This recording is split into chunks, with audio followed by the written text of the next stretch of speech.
এক নাটকীয় একটা রাত পার করেছে পুরো বাংলাদেশ। ধানমন্ডি ৩২-এর সামনে বেশ কিছু ঘটনা ঘটেছে। কিছু ছিল সত্য, কিছু আবার ছিল ধরেন আওয়াজে পাকিস্তান টাইপেরও। রাত আনুমানিক ১২টার পরে ধানমন্ডি ৩২-এর সামনে কিন্তু ককটেল বিস্ফোরণের সত্যিকারের একটা ঘটনা ঘটেছে। ফুটেজের একটা অংশ আপনারা দেখছেন।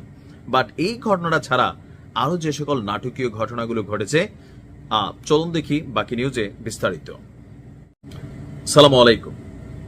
আজ ঐতিহাসিক 15ই আগস্ট, যেদিন বঙ্গবন্ধু শেখ মুজিবুর রহমান সপরিবারে তার পরিবার নিয়ে নিহত হয়েছিলেন।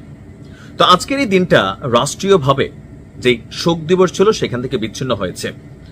আর কোথাও কোনো প্রোগ্রাম করে অনুষ্ঠান করে 15ই আগস্ট পালন করলে প্রধান উপদেষ্টার প্রেস সচিব তিনি বলছেন যে এটার বিরুদ্ধে আইনি ব্যবস্থা নেওয়া হবে। তো যাই হোক, এই যখন অবস্থা, গতকালকে হঠাৎ করেই ধানমন্ডি ৩২ যখন ভাঙা হলো তখন ম্যাক্সিমাম লোক ধারণা করছিল এই ঘটনায় জামাত এবং এনসিপি তারা মিলা এই ঘটনা ঘটাইছে। বিএনপি অনেকটা প্রতিক্রিয়া জানিয়েছিল পজিটিভলি। বাট গতকালকে রাত্রে হঠাৎ করে যখন আমরা দেখলাম যে ধানমন্ডিতে বিএনপির নেতাকর্মীরা একের পর এক সেখানে অবস্থান নিচ্ছেন, এবং কি সজীবজের জয়ের যে ডাক ছিল, আহ্বান ছিল, সেটাকে প্রতিহত করার জন্য পলিটিক্যালি তারা সেখানে অবস্থান নিয়েছেন। এর মাঝখানে বেশ কিছু নাটকীয় ঘটনা ঘটেছে।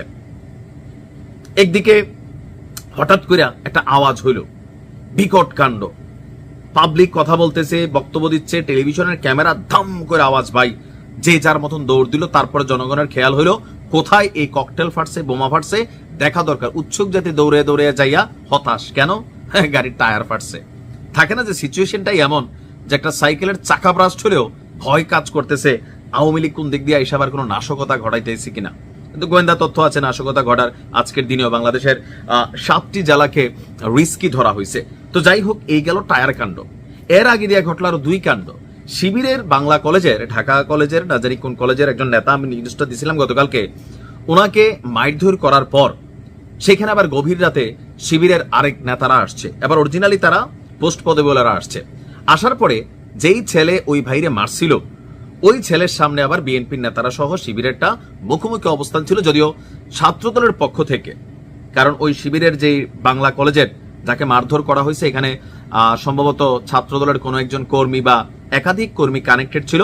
তো সেইটা নিয়ে এখানে আবার একটু হালকা উত্তপ্ত পরিস্থিতির পরে ছাত্রদলের পক্ষ থেকে শিবিরের যিনি নেতা আসছিলেন তার কাছে এটা নিয়ে সরি বলা হয়েছে। এর মাঝখানে আরো যেটা হয়েছে, অনেকে আবার এই উৎসুক পরিস্থিতিকে ফেসবুকে দেখাইয়া ভিউ বানানোর জন্য তারা আবার লাইভ করতেছিলেন। যেই লাইভ করছে তারাই ধোলাই দেওয়া হয়েছে। এরকম 2-3 জনের ঘটনা সামনে আসছে। কেন ফেসবুকে লাইভ করতেছে? তার মানে নিশ্চয়ই ছাত্রলীগের কর্মী। এখন শিবিরের কর্মী যেমন প্রাণ বাঁচানোর জন্য বা জান দিয়েও বলতেছিল, ভাই আমি শিবির, তুই ছাত্রলীগ। তো যারা এরকম লাইভ করতে গেছিল তাদেরকেও ধরে কেলানো হয়েছে। আবার ছাত্রলীগ সন্দেহে অনেককে আপনার ছাত্রদলের কর্মীরা কি বলা হয় যে পুলিশের সোপর্দ করেছে।